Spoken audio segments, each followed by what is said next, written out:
Peggy 16.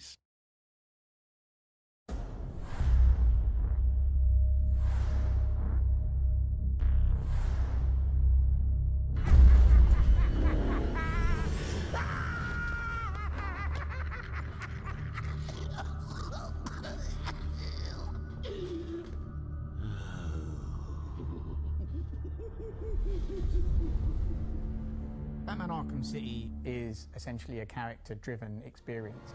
So the most important thing is to have the right voices for those characters. Working with Mark Hamill and Kevin Conroy is fantastic for us. Like most people, you know, when you read the comics, these are the voices you hear of Batman and Joker. So, yeah, it's very hard to imagine the game without them. Batman isn't just this steely-eyed guy sitting on the rooftop, dropping down, making the odd, quip and then punching people. He's going through hell. You're not safe here. No one is. Kevin would come in and go, no, I don't think Batman would quite say it like this, or no, this is how I want to say this line. And we're like, okay, cool, awesome, let's go for it. Don't worry about me. You're needed out there. I've been doing the character now for 20 years. The audience knows him as well as I do. They would know in a second if I did something inauthentic, and they'd call me on it. Get out of my way, Quinn. Leave us alone, B-Man! I said move!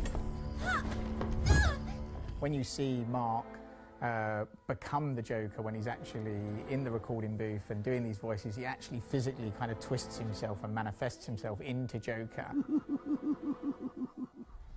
Mark, sometimes I think he actually is Joker, so he just turns up and he just nails it. In fact, we rewrote all the dialogue to really fit into where he was taking Joker. Surprise! You fell for the old sick Joker guy, Batman. There's something about scary clowns, that it just creeps people out. But you of all people should know, there's plenty wrong with me. His purpose in Batman's orderly world is just to mess him up big time. Take my blood, for example. I wish somebody would. This stuff is killing me. Why should I care? Because now, there's a teeny little bit of me in you too, Bats. He gets great joy out of just the most sadistic, oddball things. Imagine sucking down that last breath knowing that Gotham is doing the same. What are you talking about? Oh, didn't I say?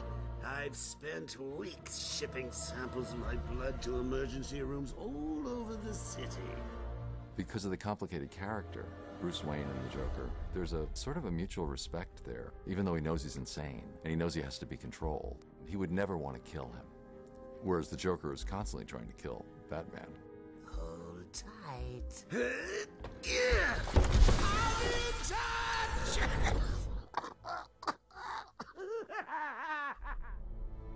Starner, she came having prepared absolutely everything about Talia. She was a huge fan, as it turns out, read all the books, read all the comics, and just really understood it right from the get-go.